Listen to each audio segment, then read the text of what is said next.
one. Dr. McCabe, good morning, man. How are you doing? Man, I'm awesome. Thanks for having me. Dude, I'm so excited to have you on. Like I was telling you before we started, this really fascinates me. I was wondering though, we're in the middle of regular season of college football, going into bowl season. What does your day look like now, right now? So, my work over in Tuscaloosa, I go over 1 day a week. And during those days, I'll see athletes who need to be seen, who want to be seen, really. It's kind of a cool thing is that the way it's set up over there is I'll provide some clinical overview. I'll help direct, kind of take care of some triage, but most of my work is in performance. And so an athlete who's struggling, who wants to get an edge, things like that. So I'll go over there. The athletic trainers will identify who wants to be seen, coaches want to be seen, and then my wife sets up the schedule. And I'll usually see somewhere between 15 to 25 athletes in a day, in 30-minute blocks, and get them and come in. And their schedules are brutal, right? I mean, they've got limited time. So I think my wife is the superstar there of getting their schedules all to line up like puzzle pieces. And then, then I'll give them some information, send some notes to coaches, their athletic trainers, their strength and conditioning, and then they have access to me when they need me. And athletes today, they'll reach out and text. We're in the middle of basketball season right now, and so the players will be texting and touching base, and they just usually want to touch base for 5 or 10 minutes. And right now, with us not in the playoff at Bama, they're getting a couple weeks off, to go home, and then they'll come back and get prepped and ready for the bowl. And during that time, it's a lot of evaluation. I'm not involved in the evaluation phases. I'm not involved in any of the personnel decisions. It's more about looking at planning for next year. That's the beautiful thing over there is that we're constantly working to improve our processes. And a two-loss season is a no-good season. And Yeah. even though it was 4 points both on the end of the season, it was we're better than that, and we want to be better than that, but we also understand that players today have a lot of pressures and stresses. And so it's how do we as coaches, how do we as leaders, how do we as the adults, um, create better environments for them, create better coaching scenarios for them to help unlock them a little bit, knowing that the athletes of today are a little bit different. And I hear, people will say that in a way, in a condescending way. When I say that, I don't mean that in a condescending way. What I mean is this athlete generation has more stress and anxiety than we've ever seen. They have more pressures. They're more, and while there's a benefit of NIL, there's a benefit of the transfer portal. Everything has a good and a bad associated with it. So there's more people wanting of their time. There's more pressures, and so like that. So anything that I can do to be over there to help answer their questions, that's what we want to do. Has uh has Coach Saban let you into his space? You know, I've been over there for 10 years, and I get asked all the time, it's like, how often do you meet with coach? And it's very, very rarely. The reason is that it's like working with a president, right? Um, I provide my information to the person who provides the information to coach. And, I work with the assistant coaches a lot, and I'll be up in their offices, but I'm not going to drop in on coach. He's very busy. He gets my note, like our communication is probably through like cables, right? I send my notes, the notes come back down to me, and we go from there. And there's other people that are involved. He's had a gentleman that's worked with him from the very beginning, out of Michigan State, a psychiatrist that's his go-to guy. And so I just kind of support that and support the people around it. So now he's the greatest coach to ever coach his sport, and his systems and processes are just brilliant. It's going to be really fascinating when he eventually writes the book. I'm sure he will. I'm sure he's got it in mind. There's been people who've written books on it and stuff like that, but it's not going to be the same. It's going to be his voice, his words. And when Yeah, he does, it's going to be a must read. it's going to be special. And it's interesting now because you work a lot at Bama, but I think this passion for you performing at a high level started when you were at LSU. So, Yep. can you take me back where this passion came from to learn how to perform, why to perform, what makes people perform at their highest? Absolutely. So when I was playing, I had got the opportunity to go play baseball at LSU, and that was no small feat in the sense of moving any um the the opportunity to play was amazing. Okay. The opportunity of what it took for me to improve was tremendous. Okay. And it was a Herculean effort. But I knew what the game plan was. I knew what the landscape was, and I knew what I needed to do. But it wasn't like, hey, you do this, you'll play within a year or two. It was, you do this, you can play in 3 to 4 years. But I was willing to make that sacrifice. One is because it was LSU, but two is it wasn't like I had a lot of other opportunities. And the problem was that, as I was kind of getting up and moving, they were continuing to bring in better players than me. And because you're number one baseball team in the country, you're defending national champs, and you're getting kids that are choosing between the draft. I was choosing between going to school and playing baseball. I wasn't choosing between the draft and baseball. And the hard thing was I was in that situation, and I finally broke through, just like Coach identified. But then that's when I got injured, and I started having some struggles and some physical limitations and things like that. And those physical limitations have,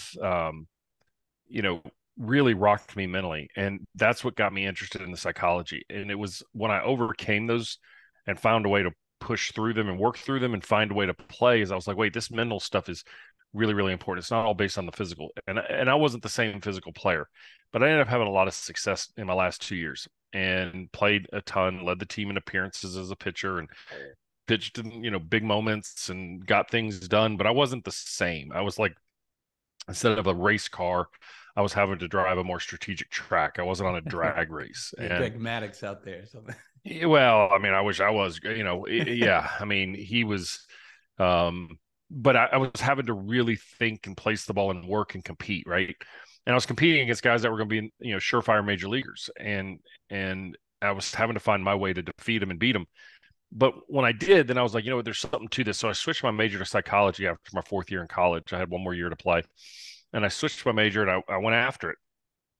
And it was kind of funny because I didn't know anything about psychology. I didn't know what it took. I didn't know what the different factors are, and all the other stuff. And, um, you know, that's kind of how it all went.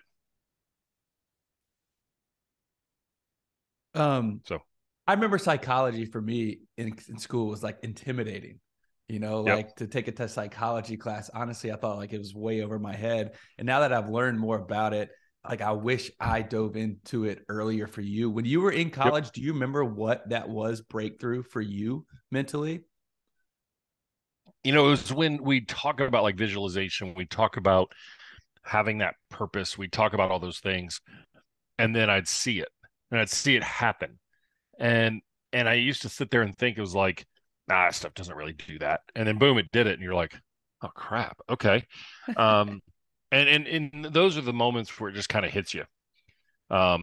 And the hard part was getting out there and continuing to push up the mountain of success. And then all of a sudden, for a long time, I had this fear of success. I had this fear of like, am I actually good enough to repeat this? Am I actually good enough to do the things that I say I'm going to do? And the hard part was I didn't really believe that I could do it. Like once I got injured, I saw myself as kind of like a damaged good. And I was playing with a lot of smoke and mirrors, right? And the hard part with that was as you're out there and you're competing, but you're damaged goods against players that are really good. If you've got one foot in the great, one foot in the hole from a performance standpoint, but then you're competing, and it's like, how do you take all that mental horsepower and get it towards intention and purpose, right? And that's what I had to learn. And once I started doing that, I started realizing it was like, wait a minute here, I'm beating people and I'm not as good. And so I actually turned that a little bit into an advantage of a chip on my shoulder to be like, look, this is who I am. I can't change this. And yes, I was upset. I was frustrated. I was disappointed. I was all those things. But I was, I had to compete with what I had because the alternative was to tip my cap and retire. Yeah. And I think when I got into psychology, what I realized was, and I kind of took that same chip on my shoulder in grad school because, you're in there with a cohort of students and they're coming in from all over the country and they've got all this, this vita that's so powerful. And mine was like, look, I'm fine being the last one in. And I did my work and I got myself aligned with the right people. And the next thing I know, I'm going to the top internship in the country. And it was because of some experience that I had that they needed up there. And I went up there and I look around the cohort at Brown and there's 18 interns, and, they're talking about having, 10, 8 top level publications. And I had 4. So, I mean, just for people who are in the academic world in your grad school, you got to have publications. And I had 4 publications, and they were good, but they weren't like tier A journals. And I remember sitting next to one of my colleagues one day, and he's got a first author of our 2 premium journals, and he's talking about that, and I'm like, well, I just got to work harder and be better. And so I just always took that chip on the shoulder. And so I think those psychology lessons of playing really taught me something.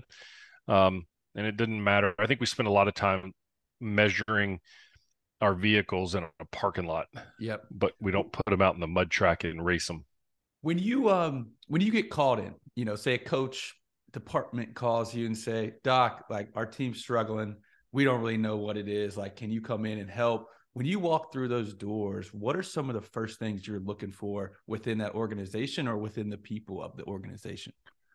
Well, usually when somebody calls me, right, there's a problem and there's a need that somebody needs addressed. Very rarely does somebody call me and say, hey, man, I'm playing out of my mind. I need somebody to put on my team. If they do, it's, man, my thoughts are going nuts. I'm having a lot of negative thoughts. I'm having stuff like that. I just don't feel right. Most of the time, this is a distinct issue. So the way I take it is, the early in my day would be like, early in my days as a professional, I'd walk in and be like, okay, I could do all this stuff, right? I wanted to buy the entire restaurant versus just eat the meal. And what I realized was I have to just eat the meal. And what happens is you build the trust with the people around you because they're dropping their vulnerability. They're increasing their vulnerabilities. They're dropping their guards to give you an opportunity to fix an issue. They don't want everything. They just want that one little thing fixed. It's like going into an emergency room and saying, hey, look, I've got back pain. And they're telling you that you need to change the way you eat and the way you sleep. And we're going to change every medicine you have. People would be like, I'm not doing all that. I've got an established relationship with somebody else, right? And so what you do is you solve the problem and you serve them. And then what happens is you start building trust, and the coach will call or the player will call and be like, hey, I got another question. So, a team that I work with, coach brought in a couple years ago. I'd worked with not the previous coach, but the coach previous to him very closely. And he was like, hey, look, I'd love to work with you. Let me know, blah, blah, blah. And then, he comes in and I said, look, you're in your first year. I'm not going to overwhelm you. He actually had somebody he had an established relationship with. He's like, dude, I followed you on Twitter for years. Love your stuff. I bring in this guy with me that I've worked with. And I'm like, that's cool. Like, that's totally cool. Now the competitor in me is like, dude, let's go. Right. But he's got a relationship with somebody. And I'm like, look, I'm here if you need me. And then what would happen is over time, they would send the guy to me. Then they'd send another guy to me. And then eventually what happened was he built that trust up with me so that now he and I text like during this, like at night all the time about players and what we can do and how that, and, now I played it in a way of like the competitor in me wanted to get up in the middle of it and just let it rip. But the reality was you have to serve what they want because coaches have so many things. The same with players, right? I mean, players have an issue that they're trying to solve. They want to play better. All they need to do, all they want to do is get better. Okay. But for them, it's usually just one or two little things that they can tighten back in and they can go. And so if I get in there and I kind of see it, I'll take notes and I'll think about what we can do. But I want to make sure that they have success with what we're talking at first. Got it. And, when that happens, then they start building and they build a little bit more of a successful portfolio. Yeah. I mean, that makes a lot of sense. Like you kind of, like you said, eat the meal. And then over time, you're going to be able to work with more and more and more and build the culture or whatnot that you want.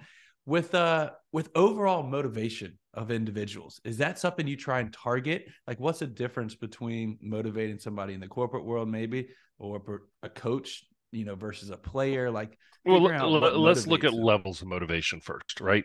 So I think we've all gone on social media, we've all gone on YouTube and watched the fire and brimstone talks that are like preachers that, tell you how great you are and all this other stuff. And those are motivating. Those make you feel good. They want to get you up and do something, but they don't really make any changes. And I'm not talking about the Eric Thomases or the Inky Johnsons. I'm massive fans of those guys. Those motivational talks that we see in those such situations we're looking into a window of an ongoing process with those guys in organizations. Okay. So what they're giving you they're giving you a little bit of a snippet of what they do in a bigger engagement. They're freaking the best. Okay. What I'm talking about are the people who like, yeah, I want to motivate people. And they just come out and it's like, gotta get up at 4 o'clock in the morning, man. You gotta, yeah, like that stuff doesn't work. Human behavior, the first thing to any human behavior change is resistance. And people resist because you're asking them to give up a pattern that, even though it may not be producing the results they want, it's producing consistency and it's predictability and it's stability. And we crave, human beings crave three things. We crave achievement. Okay, it's built into our dopamine systems and our achievement systems in our brain. We crave social acceptance. Mm-hmm. And what we do is we move up that ladder. Hey, we're good with friends, and somebody new comes around that's shinier and prettier and richer, and we attach to them. And we also crave stability. We don't like predictability and uncertainty. Uncertainty is a threat for the human brain. Yeah. And so what happens is when somebody asks us to make a change or shows us the light of something new, we have to evaluate is what's the benefit of doing that versus what's the cost of giving up my normal pattern.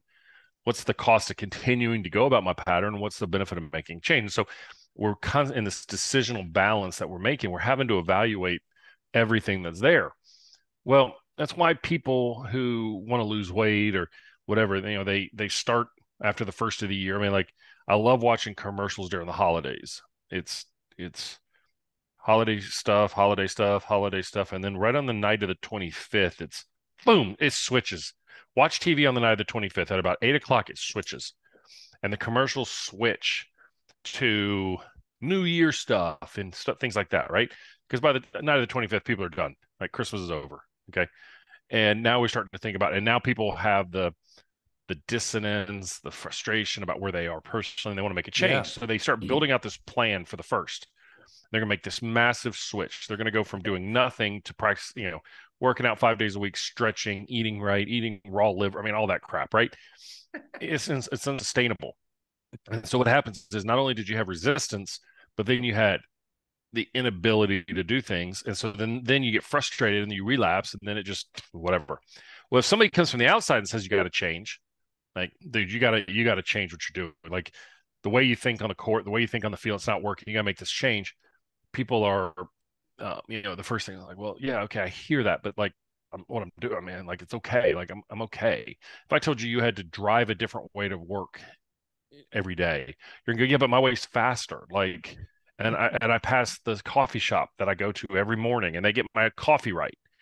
And despite the fact that I could probably make you get there faster, giving up that known thing. Like, if we look at our closets, we most of the time wear the same stuff.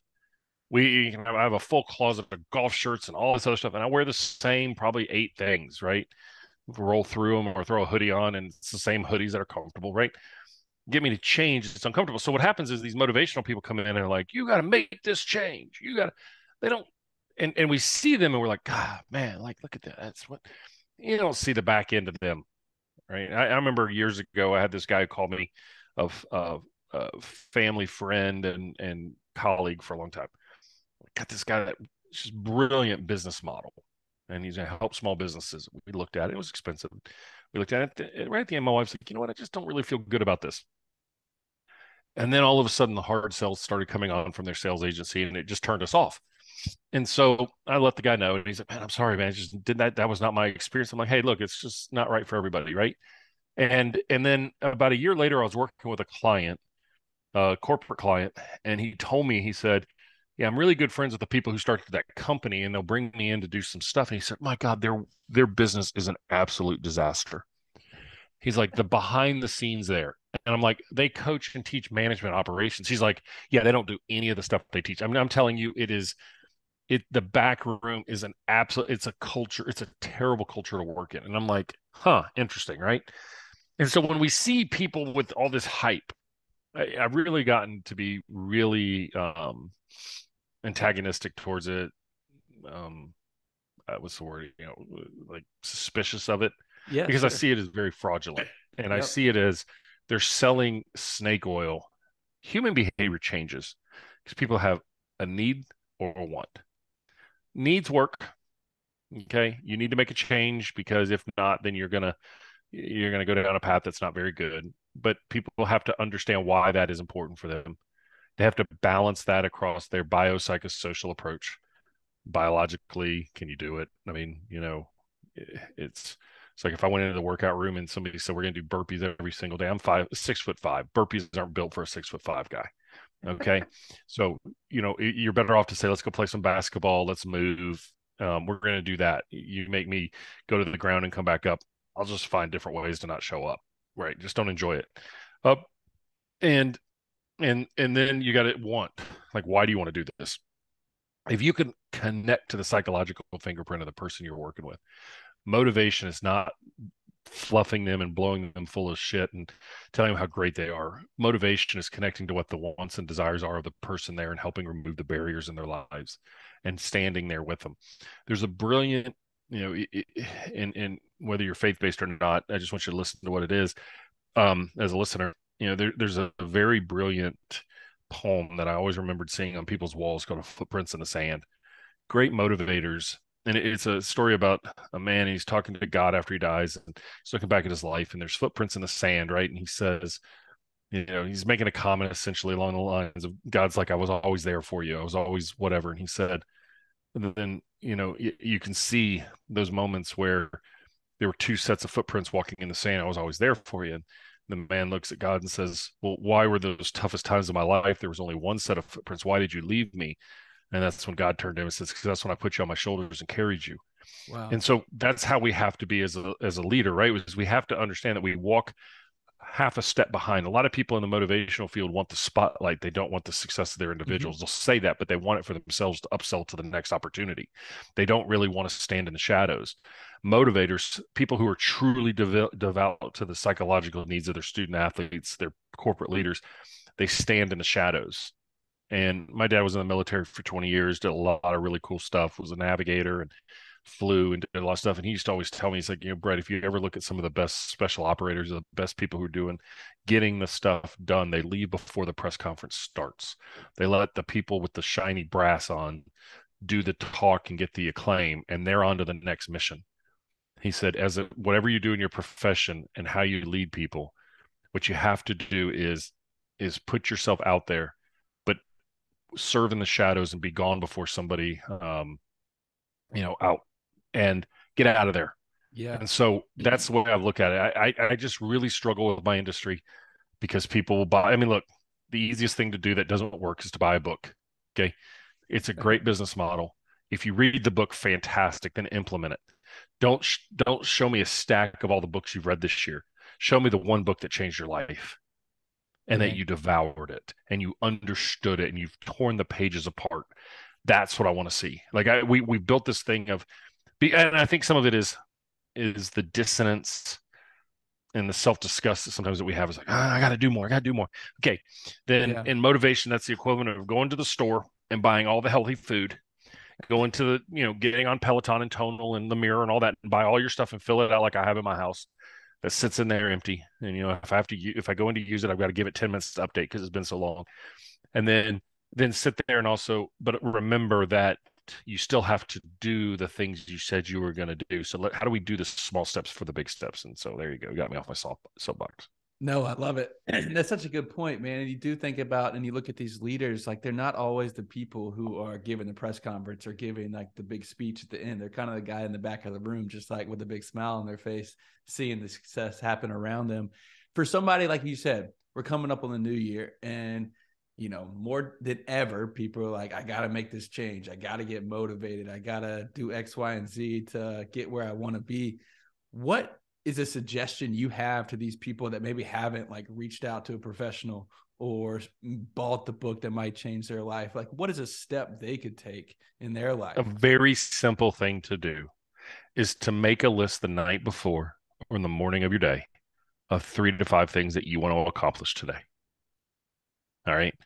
And do it within a realm of being feasible. Okay.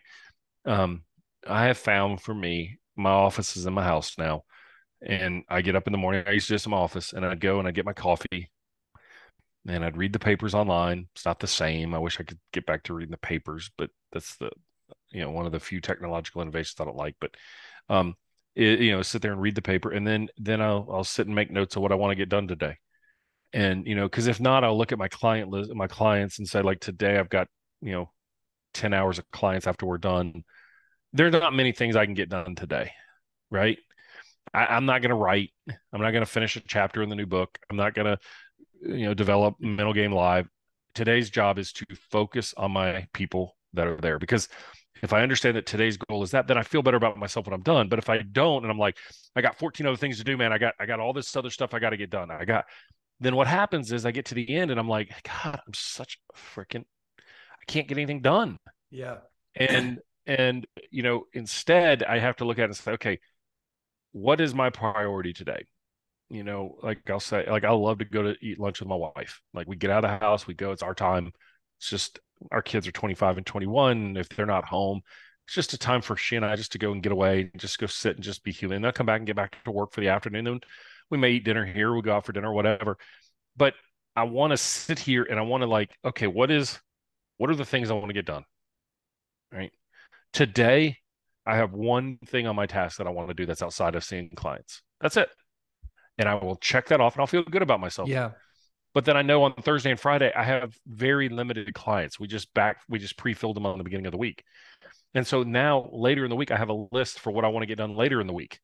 Okay. There I have the mental bandwidth to do it. Okay. We pick things almost as challenges, not as opportunities to do it. We pick things as if we're testing ourselves all the time, as if that's the sign. Look, there's a brilliant book that I love, James Clear's book, Atomic Habits. Atomic Habits is if you want to read a book going into the first of the year, read Atomic Habits. The thing that I love about James, I've been a long time reader of James, is that James is he's an observationalist of this field. So in other words, he didn't come out and say, I got the answers. He's like, dude, I was a photographer. I've followed this field forever. I've been fascinated by it. These are my observations. Cool. And having, photographers are often brilliant at seeing things that other people don't see. That's what makes their eyes so good to execute the way that they do. And he's like, look, if you want to exercise during the day, don't lay out your workout clothes. Go ahead and put them on, because at some point you will exercise.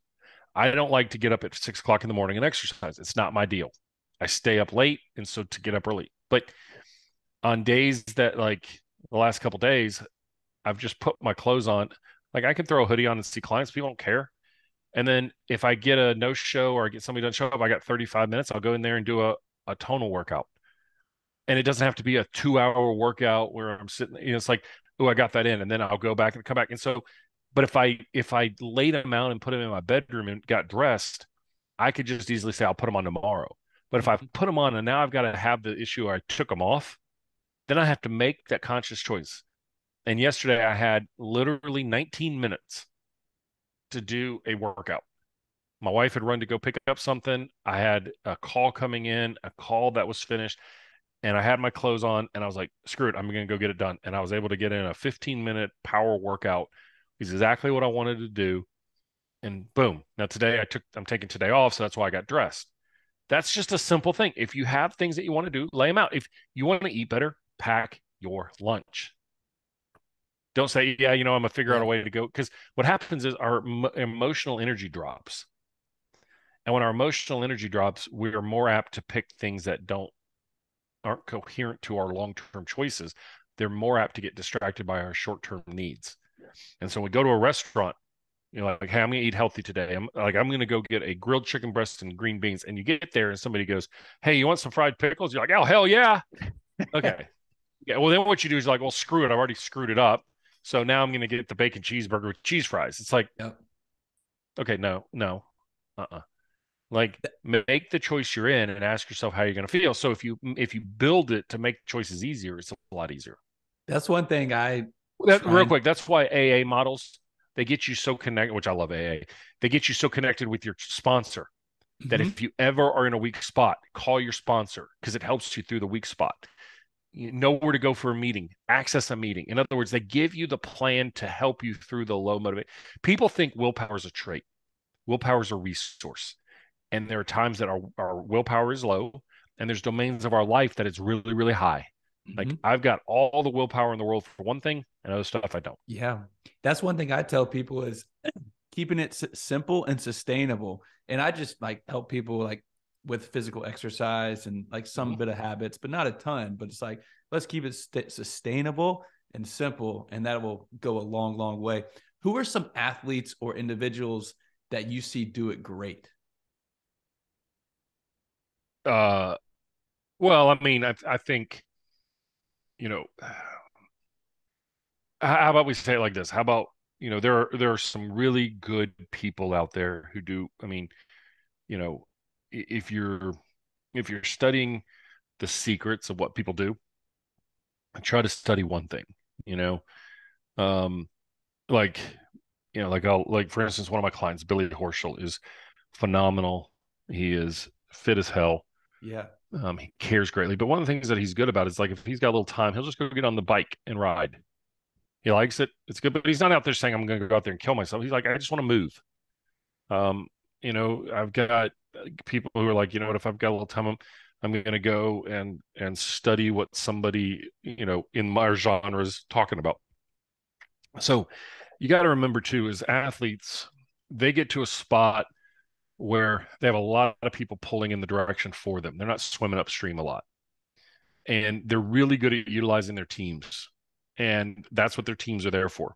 So if somebody's struggling, they are, they're building a plan where everybody's pulling in the same direction. So if they were to call me, like if I called my players, my tour players right now and said, "Hey, what are we gonna do?" They're like, "Huh?" Like, dude, I'm done. But I had a player call me the other day who's been exhausted for the last month and a half. I mean, just literally exhausted after some really great success, and called me. He's like, "Dude, I was doing some stuff. I was horsing around, and all of a sudden just hit me." He's like, "Let's get to work." And I said, "It's funny. I've been sitting here for 6 weeks just nursing you along, like knowing that you're exhausted, knowing that you've had success, knowing that." I said, "And if I had come in," he goes, "Yeah, I would have just not answered your calls." Like I said, like, I know. And like, this is part of it. And so I think when we have to look at what people do great, as parents who are listening to this, we can't use professional athletes as standards for our kids to emulate. Yeah, that's a good Like point. don't do that to them. Those professional athletes have pruned all the way up. They've learned to shape their landscape to make it match for them. And they're able to remove some things in their environment. As kids, we've got bad coaches, but coaches who mean well just don't know what they're talking about, right? I mean, that's just normal. Like when we go to youth sports, I hope I don't offend somebody, but there's a large number of parents who are selected as the coach because they have the time and interest. They're not 10 years of playing in the NFL, right?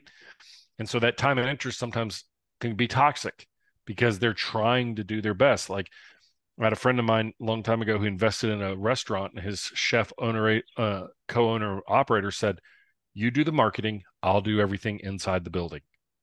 In other words, his point was, this is what I do for a living. Like, you don't know food costs like I do. Like, you may say, "Hey, we need to put this on the menu." He's like, "It's out of season." Like, that's stupid. Okay.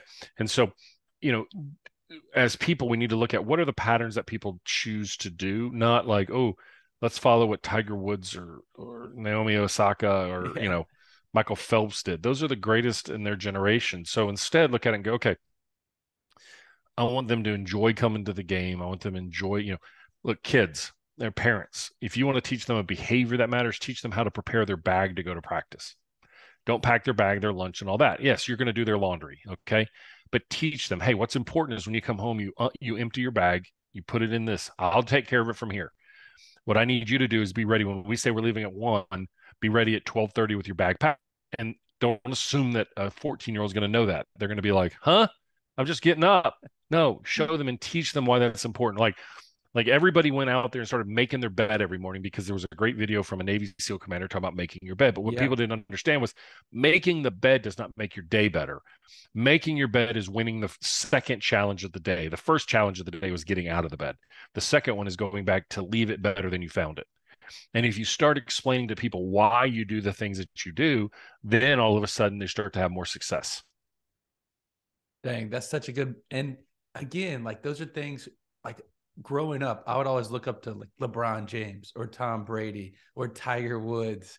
And Yeah. then like I'm setting my Outlier, standards. outlier, outlier. Yeah, it's absurd to think about. But that's what you do as a kid. Like you see, that's what you hear, and that's what you hear people talking about. When did you get But it? but think about Go it like ahead. this, right? Think about it. People look at, and I love to study like Chick-fil-A, right? Okay, Mhm. great Great business model. model, great model. But I remember when we moved to Baton Rouge in 1985, we went to the mall and they had this place called Chick-fil-A, and it was a filthy dump of a restaurant. Okay, Chick-fil-A, when I was in Baton Rouge, was kind of like a third-rate chicken restaurant. It had waffle fries, which was cool and novel. Whataburgers, when I lived in Dallas, were usually in the worst part of towns. They were dirty, but they had good burgers because they had little chopped onions on them, right? But then all of a sudden, somebody came in and made a systemic change in their culture, and it wasn't like a fire and brimstone; it was a belief. And so, if you were to open a restaurant, you can't say, "I want to have the Chick-fil-A model," because you don't have the tentacles in there. You don't have the depths of the roots of that tree that are, providing that support. And so it takes time. And so one of the things we don't give ourselves is patience. We're very judgmental of our own progress. We're Mhm. very judgmental of all the stuff that goes with it. But as a result, I think we have to be very aware of the overall process to say, look, this is an evolution. And where you are going to end up in 10 years is going to look a lot different than where you think you're going. But also, you're going to get a lot more efficient in the way you do things. Yeah, very true. And that was actually my next kind of question. Like, what do people do wrong? Like, what leads people down the wrong path? Well, they get judgmental of themselves. They panic. There's two types of people when they hit stress, right? There's reactors and there's responders. Reactionary people are very default based, and it's a very easy way to go. And reactionary people see stress, struggle, challenge on the horizon, and what they do is that their whole goal is to prevent more struggle, to limit mistakes, to limit exposure, stuff like that. Mhm. And so they react. They make changes. That's goal is to avert that danger. And the problem with that is that doesn't really put the right pattern in place. That's like doing additions to a house that are reactionary. It ends up not matching. It's not as stable. It's whatever. And it's all because the goal is self-preservation. And so if you look at businesses that are like that, you could look at like Blockbuster, Kmart, American Airlines, very Yeah. reactionary. Um, and you take a look at those things and you say, okay, that makes sense. Responsive organizations see the same stress on the horizon, but instead of seeing it in a negative, they know it's going to hurt. They know it's going to limit them. They know they're going to take a hit. They know it's going to be an embarrassment. They know they're going to lose a customer or whatever, but they use it as a way to improve their process. Okay. And so it's not that the fact that the stress is not going to hit them, it is, but they use it. And so a lot of times what we do is when people make mistakes in games, we berate them or we tell them how don't ever do that again. Next time you're going to no, the thing is, what did you see there and how did you get, what are you going to do next time you have that happen to you? Mhm. I can yell and scream at you because you broke down on one thing because your focus was off.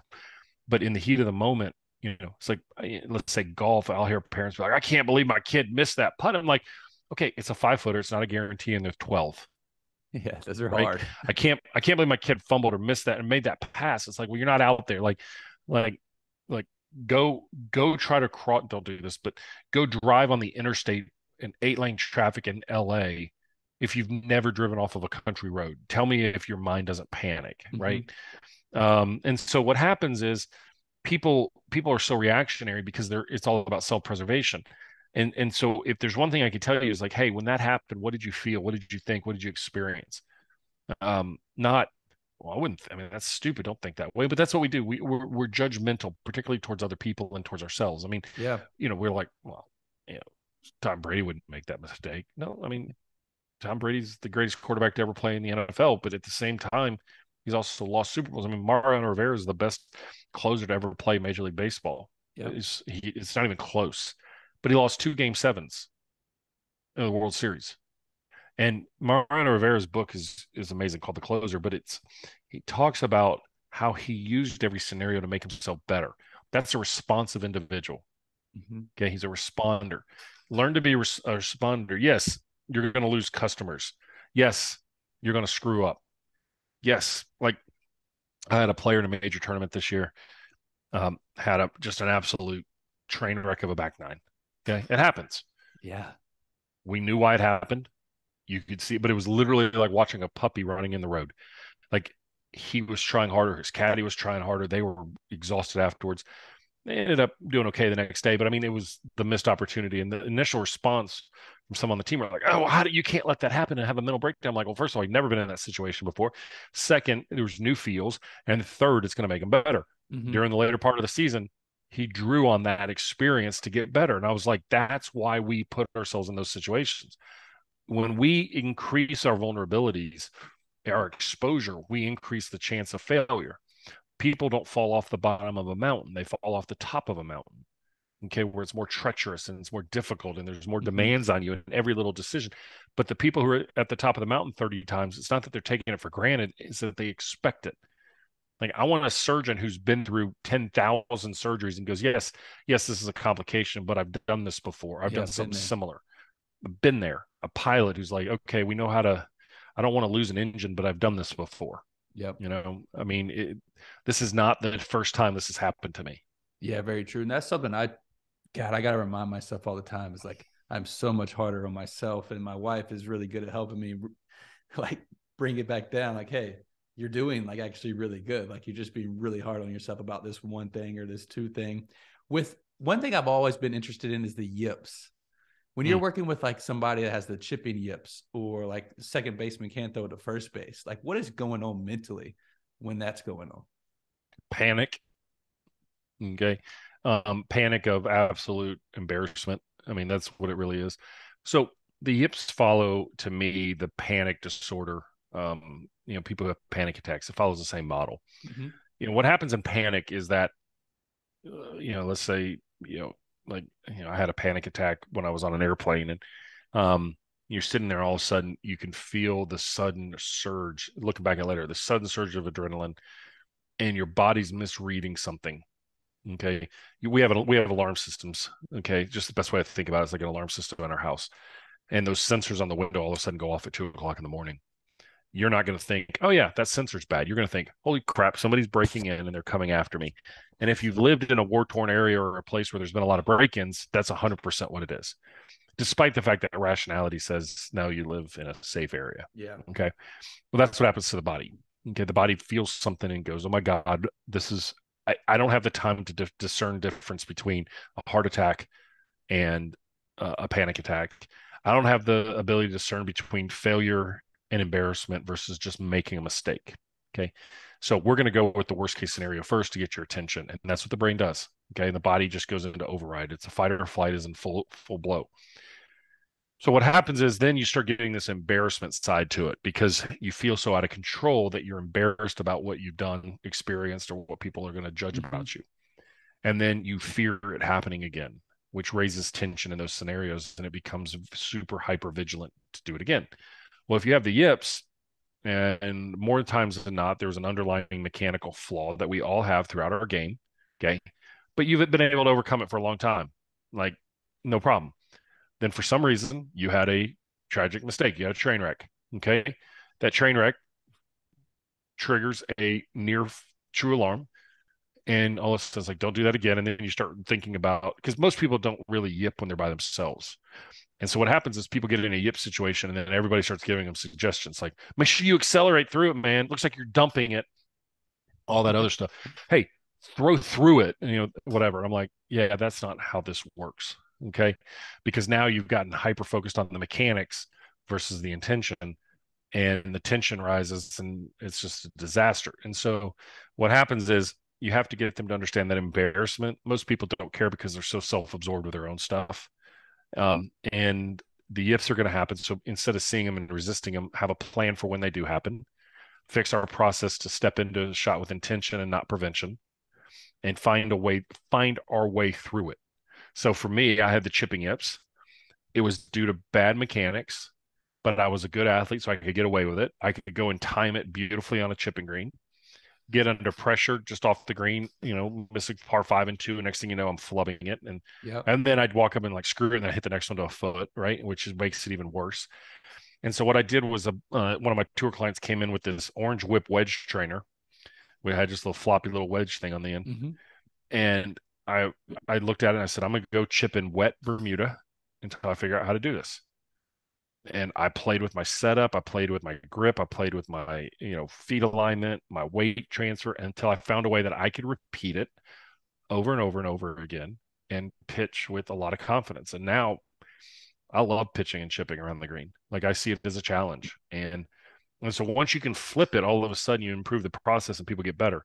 And it's not easy, but it's definitely it's definitely something that will make you better. But those those drama filled moments will definitely come back at some point in the future.